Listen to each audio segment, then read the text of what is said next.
I've lived in this neighborhood for 27 years. I'm retired. I keep my lawn tidy. I wave at the same neighbors every morning, and I enjoy the quiet life. Then one Tuesday, I opened my mailbox and found a bright red envelope that made my stomach sink. Inside was a notice. The HOA had raised monthly dues from $110 to $480, effective immediately. No vote, no explanation, nothing. I went to the next board meeting thinking it must be a mistake.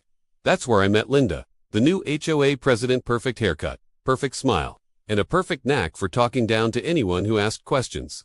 When I asked how the board justified a near five-fold increase, she smiled like she was enjoying a private joke and told me if I wanted to see the budget I'd need to make an appointment with the accountant. The earliest opening. For months, to read documents homeowners legally have the right to see.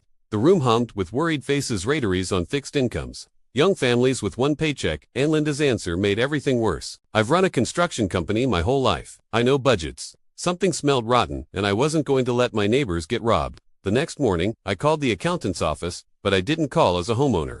I called as a prospective buyer. To my surprise, that got me a same-week meeting. The accountant, Mark, was tired, defensive, and honest. He flipped his monitor and showed me the HOA ledger. There it was. A $36,000 administrative fee paid annually to wait for it. Linda. A $14,000 landscaping contract awarded to a company owned by her good friend. A $9,200 sprinkler repair payout to her nephew. Travel reimbursements for a luxury weekend in Arizona. Tiny line items of office supplies that added up to more than they should. Mark sighed and admitted he'd been squeezed for months. He was burned out and thinking of retirement. He also admitted that he'd long wished someone would hold the board accountable. It's odd how quickly an idea grows from an ember into a decision when the facts line up like that. Within 3 weeks we'd reached a legal above-board agreement.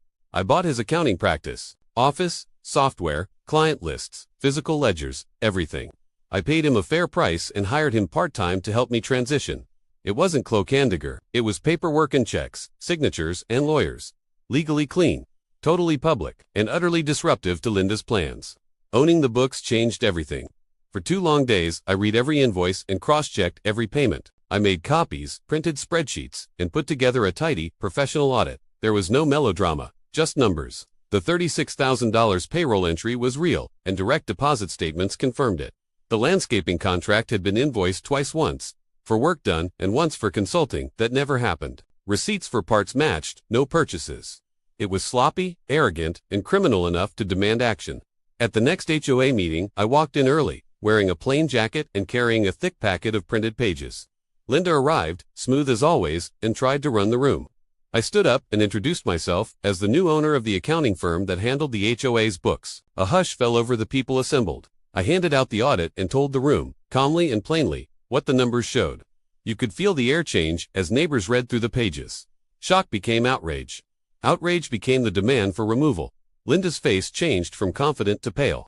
She tried to talk, to rail about privacy, to threaten lawsuits. But the documents were clear. Approvals and signatures matched her name. Bank transfers matched accounts under her control. Reimbursements lined up with vacations she'd taken. There was no spin left that could cover it.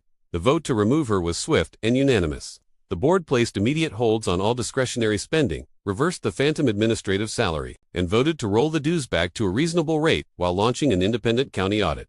Word spread fast. Neighbors who'd been too anxious or afraid to speak up suddenly began to show up at meetings, demanding transparency. The county auditors confirmed what we'd found: misappropriation of funds and conflict of interest contracts. Linda submitted her resignation a few days later and moved out of the neighborhood within a month.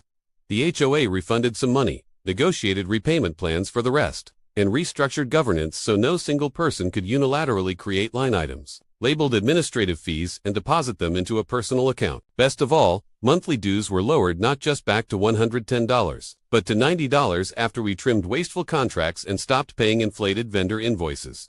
People brought me pies and waved when I walked down the street. Some said I'd taken drastic action. Others said I'd done what needed to be done. I don't think of it as revenge. I think of it as responsibility. I bought a small accounting firm, not because I loved spreadsheets, but because someone used those spreadsheets to take advantage of neighbors who trusted the system. I restored that trust. Buying the accountant wasn't revenge. It was the smartest purchase I ever made.